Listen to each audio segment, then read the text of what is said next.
Last 2 days, we've shown you how dangerous concussions can be and what Natividad Medical Center is doing to help prevent them. In part 3 of our concussion special, KION's Matt Sizemore shows us how local high schools have evolved their tactics to keep kids safe.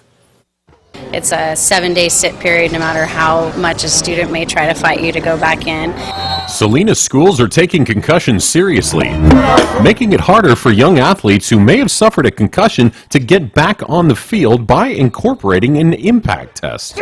From a swimmer to cross country to football, lacrosse, field hockey, they all have to take that baseline test, and then from there, if there's any question of a head injury, they have to pass their benchmarks to get back on the playing field. Sometimes students just want to get back out on the field, and that can lead to a big challenge. Students don't always tell the truth about how they're feeling. This is a big problem with especially the young athletes because, one, they feel invincible, and two, they want to be strong for their team. They don't want to let their team down.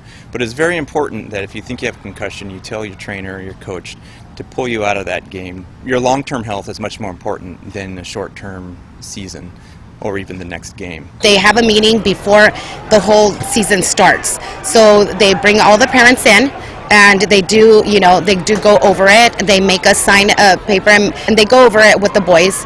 So they are very on it with that, with concussion. They take it very serious. I'm very vigilant of that. My wife and I are very, very close to monitoring him all the time.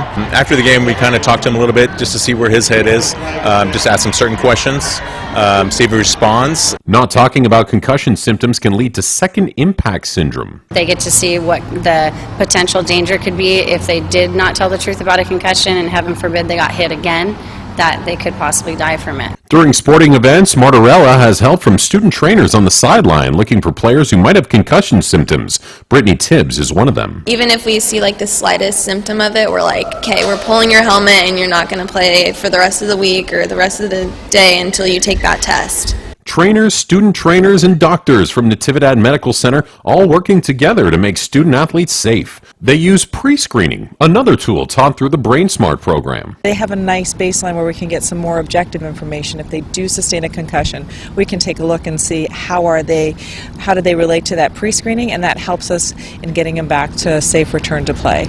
Symptoms from the average concussion hopefully shouldn't last more than a week or two. However, staff from Natividad Medical Center tell me if those symptoms do continue to occur, to immediately see a doctor or even go to the hospital. So this is a treatment room in the emergency department in what we call our rapid medical evaluation area, and this is typically where a concussion patient would be seen.